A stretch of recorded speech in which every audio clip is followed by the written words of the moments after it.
Amateurs speak of revenge as a wildfire roaring, indiscriminate force, an act of passion. They don't understand. Wildfire is for the weak. It's an admission of chaos. True, masterful revenge is not an act of passion. It is an act of architecture. You don't burn down your enemy's house. You meticulously study its foundations. You learn its stresses and its supports. Then, you spend years secretly replacing every load-bearing beam with hollow reeds until the man believes his fortress is indestructible. Only then, at a moment of your choosing, do you lean on it with a single finger and watch it all turn to dust. 20 years ago, I was not an architect of ruin. I was a builder of dreams. The dream was called Momentum Dynamics. My name was Julian Croft. The company was me and Marcus Thorne. We were inseparable, the halves of a single ambition. I remember our first real success, a small but revolutionary data compression algorithm. We sold it to a mid-level tech firm and celebrated in our tiny, cluttered office with cheap pizza and expensive whiskey. He threw his arm around me, his eyes shining with genuine fire, and said, "See, I told you, you're the heart, Julian. I'm the voice. They'll write books about us." In that moment, I would have died for him. In the end, a part of me did. The betrayal wasn't just a fire. It was a perfectly executed conspiracy. The night before our series of funding meeting that would have made us titans, our lab burned. But it wasn't random. I later learned Marcus had spent months setting the stage. He'd bribed a disgruntled janitor to testify he'd seen me with chemicals. He'd falsified inventory logs to make it look like I was stealing components. At the trial, he played the part of the heartbroken friend, his voice cracking as he spoke of my desperation. I saw him mouth "I'm sorry" to my parents from across the courtroom. He wasn't just building his new empire on the insurance money and my stolen intellectual property. He was building it on the ashes of my name, my family, my entire existence. Thorne Industries rose, and Julian Croft was buried in a concrete tomb for 10 years. Prison is a crucible. It's designed to break you down to your weakest components. For the first year, it worked. I was a ghost, haunted by the memory of Marcus's crocodile tears. Then, I met a man named Silas. He was a former grandmaster of chess, masterminding one of the largest financial frauds in history. He saw the unfocused rage in me and took me under his wing. Rage is a floodlight, he told me, as we played on a chessboard he'd carved from soap. It illuminates everything and shows you nothing.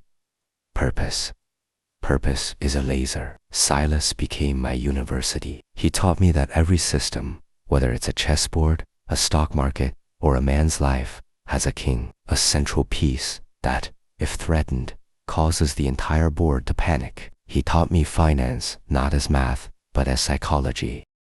He taught me patience, not as waiting, but as the art of cultivating a position.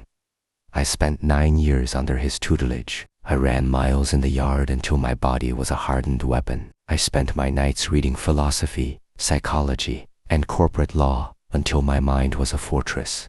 The man who walked out of that prison was not Julian Croft. Julian was dead. I was Javier, a man with a purpose, as cold and sharp as a surgeon's scalpel. My re-entry into the world was a decade-long audition. I couldn't just appear.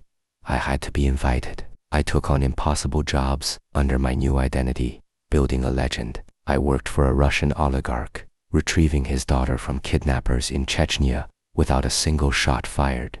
I worked for a reclusive tech billionaire, identifying and neutralizing a corporate spy inside his own family. I became a myth in the circles of the ultra-wealthy, the man you called when God wasn't answering. I made myself the most expensive, most effective, and most discreet problem solver in the world. I knew that eventually, as Marcus's empire grew, so too would his paranoia. He would want the best. He would want the legend. The day I walked into his office for the interview, my heart was a block of ice in my chest. He was older, softer, with the easy arrogance of a man who had never known a day of real struggle.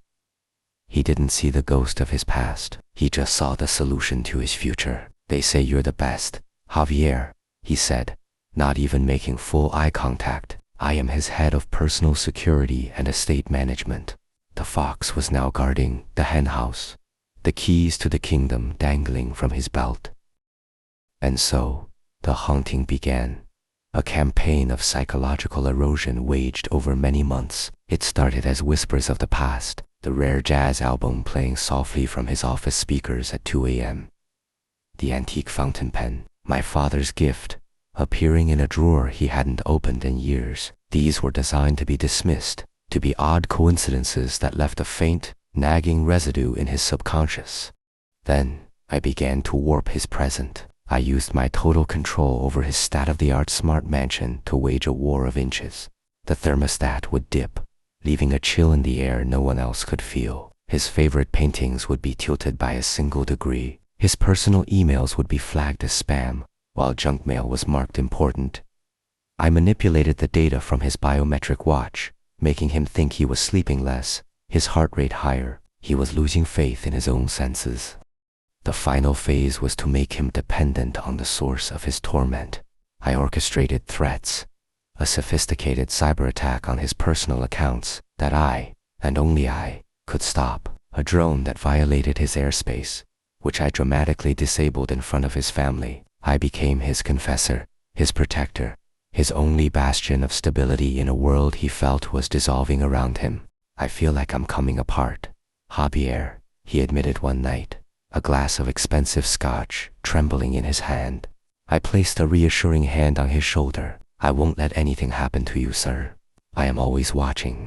The symphony's finale was set for the night of his greatest triumph, the signing of the Apex merger, a deal that would make him a modern-day Rockefeller. His mansion glittered, a castle of glass and light filled with the most powerful people in the country. Marcus stood to give a toast, his face beaming with absolute victory. As he raised his glass, I pressed a single key on my laptop from a service room deep within the house.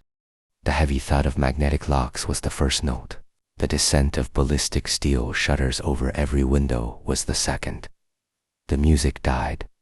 The laughter froze. Every screen in the mansion, the televisions, the tablets, the smart mirrors, flickered to life. On them my face, the face of Julian Croft, age 22. Good evening, Marcus. My voice echoed through the silent armored tomb. It's been a while.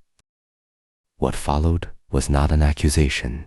It was a clinical, undeniable vivisection of his life. I showed them everything. The audio file of his conversation with the janitor, complete with the wire transfer confirmation. The original server logs I had backed up remotely moments before the fire, contrasted with the forged ones he'd submitted. I showed them a security video from a neighboring building he never knew existed, showing him carrying 2 canisters into our office an hour before the alarm. I showed them his meticulously fabricated lies, and then I showed them a photo of my father's simple grave. The video ended with my current face looking calmly into the camera. You built an empire on a lie, I said. Tonight, you get to live in the truth. I didn't stick around to watch the fallout. As I walked away from the mansion, I triggered the final command, a live, encrypted stream of the entire video presentation and all its source files to the SEC, the FBI, and the top 50 financial news outlets in the world. He was not just ruined in that room. He was ruined globally and permanently before he could even make a phone call. So, here I am, in a new city, preparing for a new life. What is victory? It's not the silence in this room. It's the knowledge that, for Marcus, there will never be silence again. He didn't just lose his money or his freedom. He lost his story. I took it from him. His legacy is no longer his to write. It is mine. It is the story of the ghost who came back, not to kill, but to hold up a mirror. And that is a sentence far longer and a cell far darker than any prison I have ever known.